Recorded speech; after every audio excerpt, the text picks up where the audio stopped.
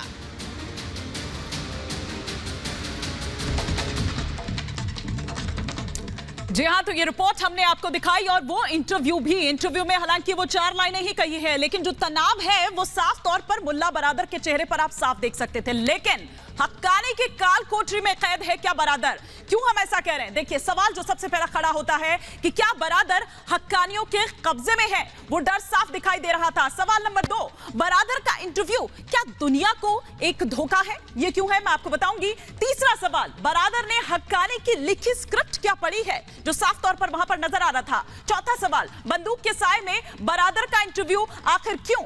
पांचवा सवाल, कतर मंत्री के दौरे की जानकारी आखिर क्यों नहीं थी इतने अहम चेहरे को? छठा सवाल, इंटरव्यू में बरादर के चेहरे पर आखिर तनाव क्यों नजर आ रहा था? तो ये वो तमाम सवाल हैं जो खड़े होते हैं अब इस इंटरव्यू के बाद से। ये इंटरव्यू क्यों दिखाना पड़ा या क्यों सामने लाना पड़ा? क्योंकि आप देखिए, उससे पहले एक जो ऑडियो है, एक जो वीडियो है वो जारी किया गया था, लेकिन बाद में ये साफ हो गया कि ये दरअसल फेक है। आइए इसी पर मैं अपने मेहमानों से चर्चा करती हूं। मैं आपका तारुफ इस वक्त करवा देती हूं अपने खास मेहमानों से। मेरे साथ इस वक्त हमारे defence expert major general GD Bakshi जुड़ चुके हैं और साथ ही साथ पाकिस्तान से पत्रकार हैं फखर यूसुफजई हमारे साथ जुड़ चुके हैं। लेकिन सबसे पहले हमारे defence expert major general GD Bakshi, ये जो इंटरव्यू है आप इसको किस तरह से देखते हैं? क्या ये तालिबान के लिए भी सामने लाना एक मजबूरी थी क्योंकि उसे रिकॉग्निशन चाहिए, उसे लेजिटिमेसी चाहिए? बिल्कुल, लेकिन ये जो इंटरव्यू है ये साफ दर्शाता है कि हालात क्या है। डेप्यूटी, पहले बरादर साहब को प्राइम मिनिस्टर बनना था। सारी अखबारों में अटकलें और जो न्यूज लीक्स थे सब बता रहे थे कि बरादर साहब प्राइम मिनिस्टर बनेंगे, क्योंकि दोहा की टॉक्स उन्होंने कंडक्ट कराई, क्योंकि जो मॉडरेट फेस ऑफ तालिबान वो थे जो दुनिया को दिखाया गया। ठीक है साहब। उसके बाद जनाब lieutenant general Faiz Hamid, director general ISI, Kabul में जाके धमक गए और वो उनके सरीना होटल में वो हफ्ते से ज्यादा उन्होंने वहां पे ऐश मुकाम बना लिया। और उसके बाद खबरें आई, ना सिर्फ ये भारतीय चैनल्स ने कहा, बीबीसी ने इसको कहा, अमेरिकन चैनल्स ने इसको कहा कि दोनों गुटों के बीच झड़प हुई है, मारपीट की नौबत आ गई, बस्टअप, ये शब्दावली का इस्तेमाल हुआ है कि बस्टअप हुआ प्रेसिडेंशियल पैलेस में, जिसके अंदर मुल्ला बरादर को चोटें लगी। 17 लोग जो है अखुंडजादा के वो मारे गए। इसके अंदर जो झड़प ये जो हक्कानी ग्रुप के साथ हुई थी, हक्कानी ग्रुप याद रहे तो ये लोग काबुल के अब डी फैक्टो ओनरशिप इनकी है। सिक्योरिटी मिनिस्ट्री का चार्ज इनके पास है, रिफ्यूजी मिनिस्ट्री का चार्ज इनके पास है, 4 बड़ी मिनिस्ट्रीज का चार्ज इनके पास है। असली power in Kabul Haqqani group है। फिर खबर आई कि साहब वो कतार के फॉरेन मिनिस्टर आए हैं और पूरी कैबिनेट वहां पे तालिबान की बैठी थी, इकट्ठी थी प्रेसिडेंशियल पैलेस में उनको मिलने के लिए। एक शख्स जो वहां के बड़ा प्रोमिनेंटली मिसिंग था, एक क्या 2 शख्स, एक तो मुल्ला बरादर जिन्होंने 2 साल क्वातार में बातचीत की, उनको ये नहीं पता कि क्वातार के फॉरेन मिनिस्टर आ रहे हैं, ये सरकार में क्या हो रहा है, क्या चल रहा है। ये अपने आप जाहिर है कि केवल और केवल आईएसआई के गुर्गे हक्कानी ग्रुप की चलती है, बाकी सब लाइट वेट्स हैं, बिल्कुल वो डेकोरेशन पीसेस लगा रखे हैं। और मार खाने के बाद बेचारे मुल्ला बरादर जो 8 साल पाकिस्तान की जेलों में बड़ी तशद्दुद सह चुके हैं, मारपीट हुई है, सब कुछ हुआ उनके साथ, उनको फिर मारा गया। प्राइम मिनिस्टर की पिटाई हो रही है, प्राइम मिनिस्टर डेजिग्नेट, चलिए डिप्टी प्राइम मिनिस्टर बोल लीजिए, अब वो गायब है। डरता वो काबुल नहीं आ रहा, डरता वो काबुल नहीं आ रहा, चेहरे पे हवाइयां उड़ी हुई है। बिल्कुल सर, आप ठीक कह रहे हैं। और वही डर जो है इस इंटरव्यू में भी देखा जा रहा है, जो उन्होंने दरअसल ये दिखाया, एक धोखा आप कह लीजिए दुनिया की नजर में इसको। लेकिन फकार साहब, पढ़ तो पहले ही कतर दिए थे आपने। अब रहा साहा जो डर था, जो कि मेजर जनरल जीडी बख्शी भी यहाँ पर कह रहे हैं, वो बंदूक आपने तान दी और उसके जरिए आपने इंटरव्यू भी दिलवा दिया यहाँ, आपने और आपके हक्कानी ने, आपके आईएसआई ने।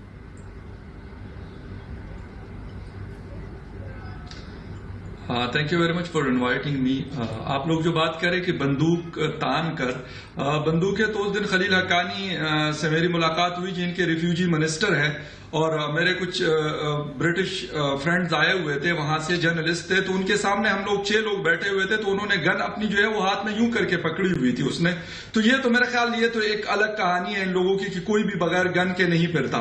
लेकिन मुल्ला गनी बरादर का जो मसला है, मैं बिल्कुल जीडी बख्शी साहब से बिल्कुल मुत्तफिक हूं, इस बात पे एग्री करता हूं उनसे कि वो एक ब्रॉड माइंडेड इंसान है। उन्होंने ये गिला किया है कि मैं चाहता था कि यहां पे जो हुकूमत बनेगी उसमें से अफगानिस्तान की जितनी कौमियत वहां पे आबाद हैं वो उन सबको उसमें शेयर मिलेगा। इसके साथ साथ उन्होंने माइनॉरिटीज की बात की थी कि माइनॉरिटीज को हम शामिल करेंगे इस इंटर्म गवर्नमेंट के अंदर। ये सारी बातें जो है वो बिल्कुल उसको गलत करके उसको नहीं होने दिया गया।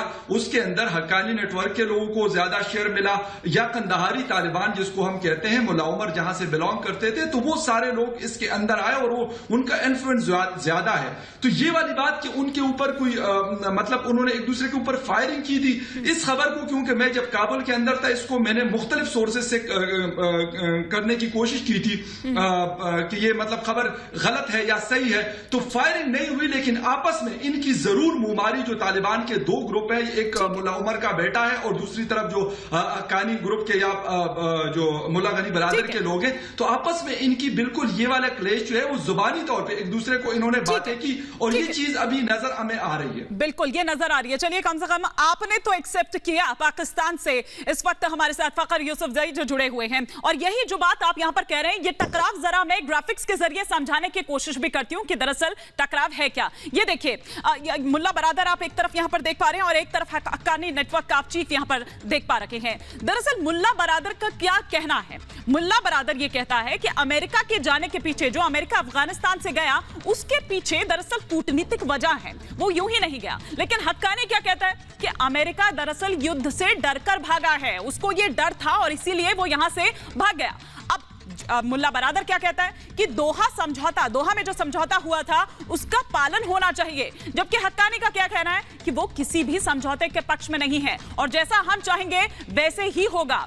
बरादर क्या कहता है कि मिली-जुली सरकार बने, जिस इंक्लूसिव गवर्नमेंट की बात हो रही थी उसकी ओर ही बरादर लगातार कहता रहा। लेकिन हक्कानी क्या कह रहा है कि सरकार में पाकिस्तानी जो हस्तक्षेप है वो होना चाहिए। यही कारण है कि पाकिस्तान जो है वो लगातार अपना दबदबा वहां पर चाहता था, हक्कानी को चाहता था कि उसको ज्यादा से ज्यादा शीर्ष पद पर वो बैठा सके, और यही कारण है कि उससे ठीक पहले ISI के चीफ फैज हामिद जो है वो वहां पर पहुंच जाते हैं। पीएम बनना चाहता था मुल्ला बरादर की अगर बात करें, लेकिन उसके पर कतर दिए गए और डिप्टी पीएम तक ही उसे सीमित कर दिया गया, बल्कि गायब ही कर दिया गया। हक्कानी क्या चाहता है? सत्ता पर नियंत्रण चाहता था, और जैसा कि बार बार हम यहां पर आपको बता रहे हैं कि इसीलिए ज्यादा से ज्यादा पदों की डिमांड जो है वो रखी गई। इसीलिए ISI हो या पाकिस्तान क्यों इतने कुलांचे मार रहा है, क्यों इतना खुश हो रहा है। आइए कुछ और तस्वीर भी मैं आपको यहां पर दिखाती हूं। ये देखिए, ये 3 तस्वीरें इस वक्त आपके टेलीविजन स्क्रीन पर जो हम यहां पर आपको दिखा रहे हैं, आप देखिए यहां पर, समझिए इन्हीं 3 तस्वीरों के जरिए। पहली तस्वीर जो आप देख पा रहे हैं वो चीन दौरे पर जब मुल्ला बरादर गया था, जुलाई 2021 की, ये तब की है। बीच में जो आप देख रहे हैं ये कतर दौरे की है, ये अगस्त 2021 यानी कि इसी साल की ये तस्वीरें हैं तीनों।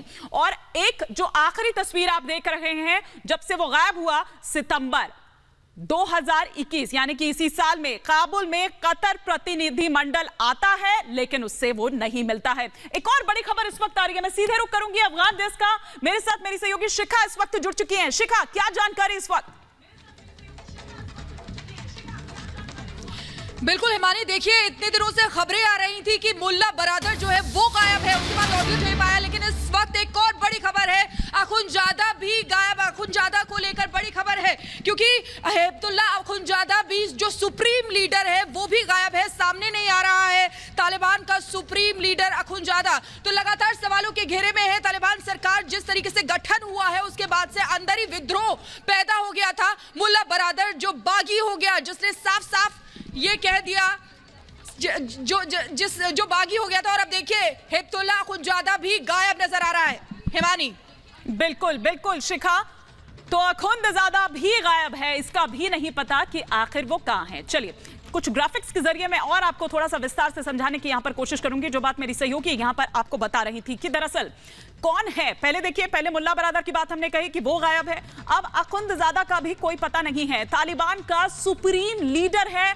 अखुंदजादा, जिसे अमीर जो है वो बनने वाला था, वो पहले बरादर अब अखुंदजादा। आखिर क्यों गायब है? काबुल पर कब्जे के बाद से ही दरअसल उसका कोई अता पता नहीं है और कोई तस्वीर भी सामने नहीं आई है। कि यही तस्वीर जो इस वक्त आप अपने टेलीविजन स्क्रीन पर देख पा रहे हैं, यही एक तस्वीर जो सामने है। सरकार गठन की बात लगातार हो रही है, लेकिन उसके बाद से ही कहीं भी नजर नहीं आया है अखुंदजादा। साथ ही साथ तालिबान का दावा है, जो तालिबान दावा कर रहा है, क्योंकि सब कुछ ठीक दिखाने की कोशिश कर रहा है कि ऑल इज वेल है, वो ये कह रहा है कि कंधार में है Akhundzada. Major general GD Bakshi ये क्या दर्शा रहा है? बल्कि अखुंदजादा ही क्यों, मैं तो स्टैनिकज़ई की भी यहां पर बात करूंगी, वो भी नाराज था कि क्यों उसका कद घटा दिया गया। तो पहले मुल्ला बरादर, अखुंदजादा, और मैं तो शेरू को भी जोड़ूंगी, स्टैनिकज़ई को भी जोड़ूंगी। बिल्कुल बिल्कुल। देखिए, अखुंदजादा के बारे में अटकलें लग रही थी कि ये अमीरुल मोमिनीन बनेगा, मुल्ला ओमर की जगह लेगा। द सुप्रीम लीडर अमीरुल मोमिनीन ना सिर्फ अफगानिस्तान के अंदर, बट देखा जाए टेक्निकली तो अमीरुल मोमिनीन तो वो हुआ जो कि पूरी मुसलमान बिरादरी का वो जो लीडर है। वहां से उसको गायब भी कर दिया गया। अखुंदजादा के बदले अखुंड बने हैं अभी वहां गवर्नमेंट के लीडर, और प्राइम मिनिस्टर उनको बनाया गया है अखुंड को।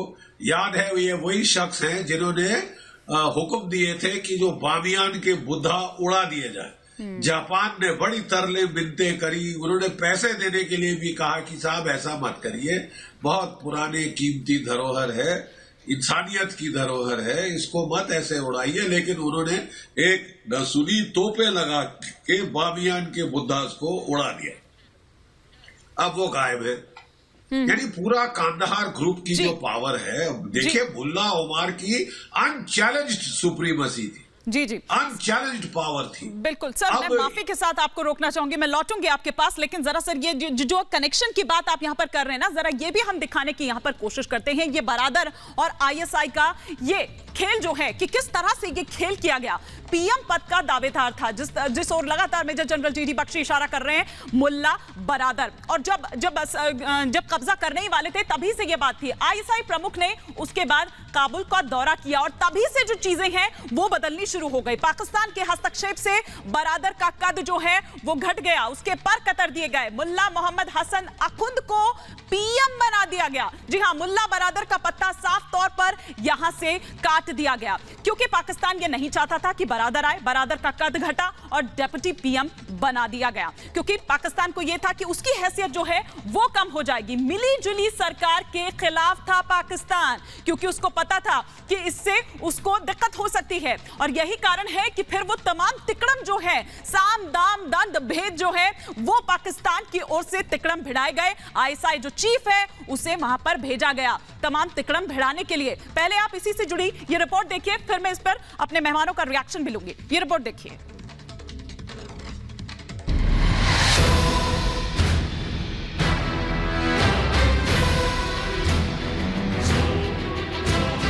अफगानिस्तान को आतंकिस्तान बनाएगा पाकिस्तान। बरादर के साथ आईएसआई का खेल। तालिबान के भीतर कलह, पाकिस्तान है वजह।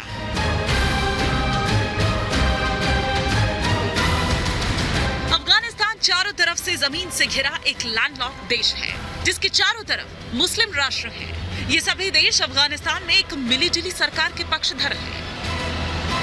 लेकिन पाकिस्तान एकमात्र मुल्क ऐसा है जिसने अफगानिस्तान को आतंकिस्तान बनाने की कसम खा ली है।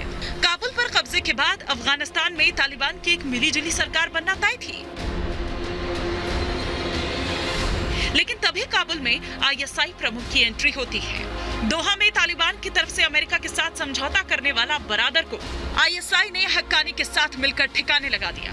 पंजशीर में भी पाकिस्तानी दखल की दुनिया भर में आलोचना हो रही है। यूरोपीय संसद ने पाकिस्तान के खिलाफ प्रस्ताव पारित कर पाकिस्तान को पंजशीर में हमले के लिए दोषी ठहराया। आईएसआई की नापाक साजिश पर पंजशीर से अमरुल्लाह साले ने भी अपनी मुहर लगाई थी। जब रिपब्लिक भारत से एक्सक्लूसिव बातचीत में साले ने आईएसआई और पाकिस्तान को दिमाग और तालिबान को मोहरा बताया था। Taliban are not alone in this. They are backed by Pakistan. They are backed by Pakistan military, intelligence and diplomatic service. Yes. For as long as America is unwilling to publicly acknowledge the malign role of Pakistani, Sir. and just say that they are dealing with the Taliban, this problem is not going to be fixed. Pakistan के हस्तक्षेप की वजह से ही तालिबान सरकार में हक्कानियों का बोलबाला है और आईएसआई के शह पर ही हक्कानियों ने मुल्ला बरादर को किनारे कर दिया। साफ है कि पाकिस्तान अफगानिस्तान के भीतर हक्कानी नेटवर्क की मदद से आतंक का राज कायम करना चाहता है। Bureau report, Republic Bharat. Fakhar Yousafzai तिकड़म तो तमाम भिड़ा ली गई, लेकिन कहीं ये ना हो कि यही नई सरकार आपके लिए राजनीतिक, सुरक्षा और कूटनीतिक समस्याएं पैदा कर दें।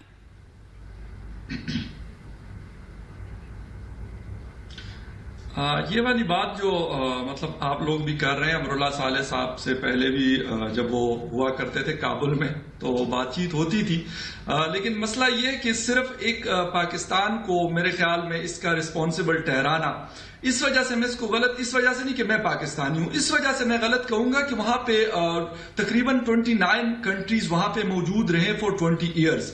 उन्होंने इतना मजबूत क्यों नहीं किया उस सिस्टम को कि पाकिस्तान जैसा मुल्क, एक छोटा सा मुल्क, उसको इतने मतलब 15 दिन के अंदर उस सारी चीजों को मतलब वो गिरा सकता है या खत्म कर सकता है। अशरफ गनी साहब फॉर 7 ईयर वो प्रेसिडेंट रहे, इससे पहले हामिद कारजाई साहब रहे। 2001 में यूएस ने वहां टेक ओवर किया और 2021 तक हो रहा। तो ये सिस्टम इन्होंने क्यों नहीं किए? पाकिस्तान इन्फ्लुएंस करता है, इसमें कोई शक नहीं है। हक्कानी नेटवर्क के ऊपर बिल्कुल पाकिस्तान का इन्फ्लुएंस है, क्योंकि वो हक्कानिया के पड़े हुए लोग हैं, खैबर पुख्तनख्वा के, उनके ऊपर इन्फ्लुएंस है। और हर कोई अपने अपने कार्ड्स खेलना चाहता है, हर कोई कहता है कि यार अफगानिस्तान में अफगानियों के। मैं आऊंगी, मेरी मजबूरी है, एक और ब्रेकिंग के लिए मुझे यहाँ पर आना होगा, लेकिन मुझे अच्छा लगा कि आप जो सच्चाई है, कम से कम जो जमीनी हकीकत है, उसको एक्सेप्ट कर रहे हैं, ये मुझे अच्छा लगा। लेकिन मैं सीधा यहाँ पर रुक करूंगी शिखा का। शिखा, ओवर टू यू।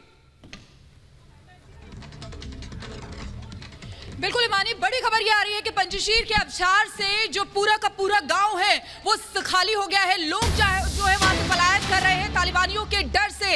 ये बहुत बड़ी खबर है। अमित हमारे साथ है। अमित, ये बहुत बड़ी खबर है क्योंकि पंजशीर जहां पर तालिबानी लगातार कब्जा करने की कोशिश कर रहे हैं लेकिन नहीं कर पा रहे हैं, लेकिन गांव के गांव अब खाली हो रहे हैं। बिल्कुल, देखिए, और मैं आपको बताना चाहूंगा कि एक और ब्रेकिंग खबर न्यूज है हमारे पास कि बदख्शा जो जगह है वहां पर भी एनआरएफ और तालिबान के बीच फाइट हो रही है। मतलब है कि वहां पर अभी भी पूरे तरीके से जो पंजशीर पर कब्जा नहीं हुआ, आसपास के इलाकों पर कब्जा नहीं हुआ है, और लोग वहां से मास लेवल पे पलायन इसलिए कर रहे हैं क्योंकि उन्हें तालिबानी हुकूमत पर भरोसा नहीं है, उन्हें परेशान किया जा रहा है। कई ऐसे लोग हैं जिनके घर में बाकायदा सर्चिंग हो रही है और वहां से लोगों को उठाया जा रहा है। हमने ये भी दिखा है किस तरीके से पंजशीर के अलग अलग जगहों पर मास लेवल पे किलिंग्स हो रही है। यही वजह है कि लोग मास लेवल पे वहां से पलायन कर रहे हैं और साथ ही में पहाड़ों में जाकर के रह रहे हैं। बिल्कुल बिल्कुल, देखिए, तो ये बहुत बड़ी खबर है कि किस तरीके से लोग जो हैं वहां से पलायन करना शुरू हो गए। पूरे के पूरे गांव जो है वो वहां से खाली हो गए हैं। पंजशीर के अबसार से ये बड़ी खबर आपको बता रहे हैं, तस्वीरें आपको दिखा रहे हैं कि किस तरीके से तालिबानियों के डर से गांव के गांव खाली हो रहे हैं, क्योंकि पंजशीर एकमात्र ऐसा प्रांत है जहां पर तालिबानियों की एक नहीं चल रही है। लेकिन अब लोग जो है,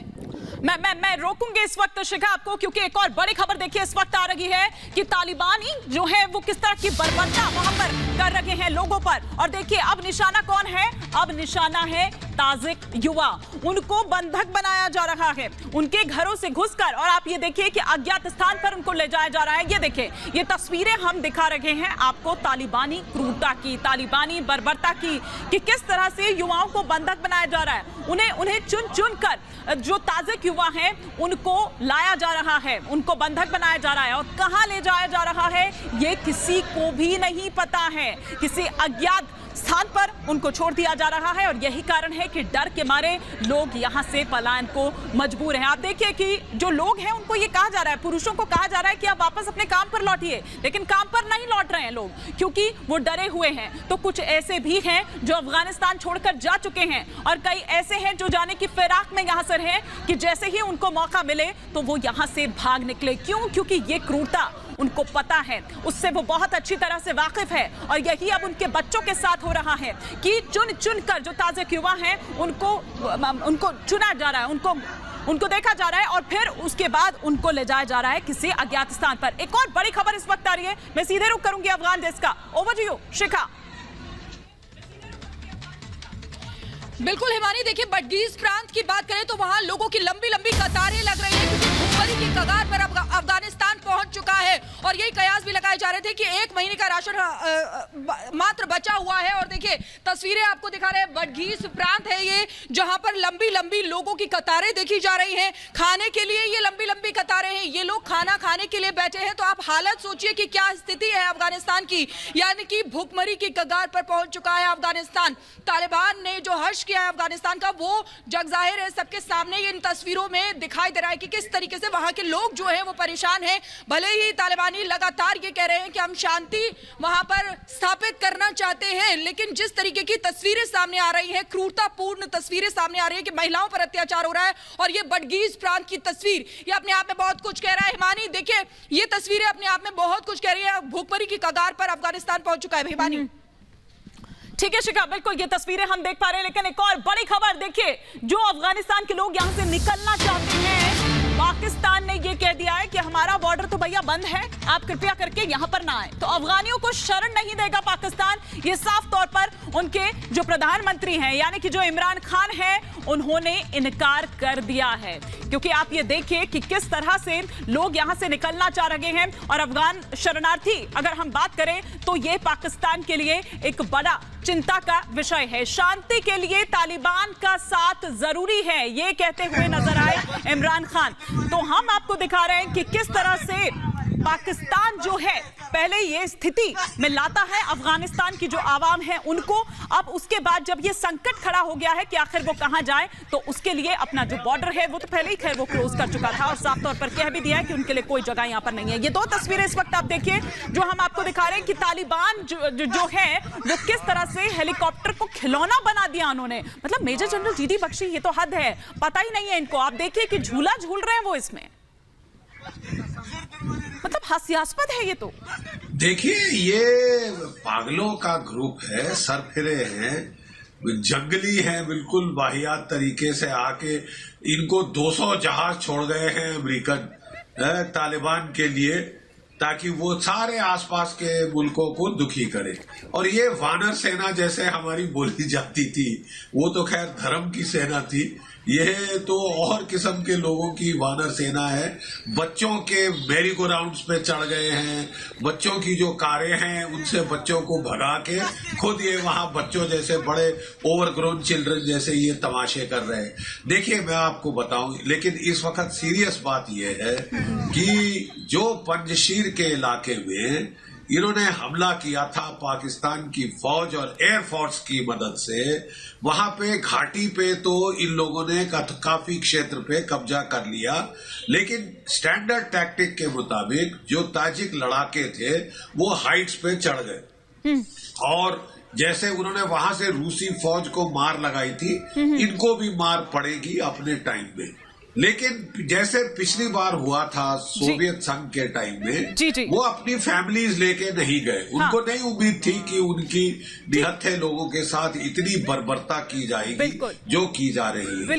एज इट इज अफगानिस्तान में सूखा है, खासकर ईस्टर्न अफगानिस्तान, ज्यादा बुरी स्थिति हो गई है और आप ये देखिए कि राशन भी नहीं है उनके पास। लेकिन मैं फकर यूसुफजई आपसे ये समझना चाहती हूँ, अभी तो चलिए हनीमून पीरियड है, बड़ा अच्छा आपको लग रहा है, लेकिन जब ये टाइम खत्म होगा तब असलियत पता चलेगी, या तब भी पाकिस्तान आंखें बंद करके रखेगा कि नहीं हमें तो कुछ नहीं होने वाला है।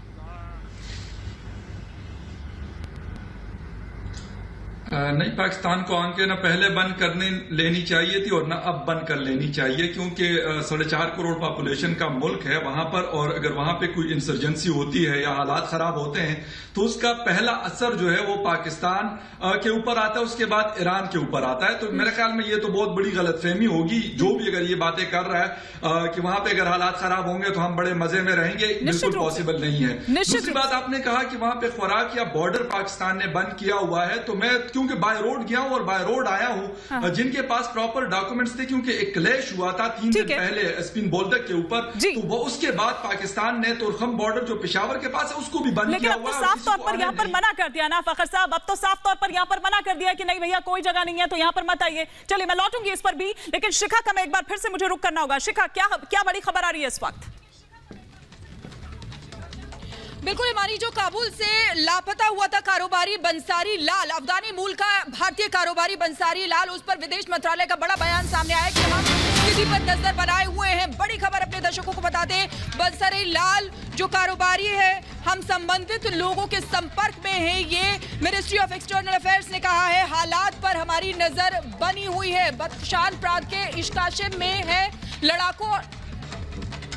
इसी बीच बड़ी खबर आपको बता दें, लड़ाकों और तालिबानियों में जंग लगातार जारी है। बड़ी खबर आपको बता रहे, अफगानी मीडिया के हवाले से ये खबर है, तालिबानियों के बीच में और लड़ाकों के बीच में जंग लगातार जारी है। पंजशीर से बड़ी खबर आपको बता रहे हैं, इश्काशिम की ये तस्वीरें भी आपको दिखा रहे हैं। इलाके में देखिए किस तरीके से जंग जारी है। तालिबानी लगातार कोशिश कर रहे हैं कब्जा करने की, लेकिन लड़ाके मुंह तोड़ जवाब दे रहे हैं। इश्काशिम की तस्वीरें, इश्काशिम इलाका है ये जहां पर दिखा रहे हैं, देखिए किस तरीके से यहाँ पर लड़ाई और जंग लगातार जारी है।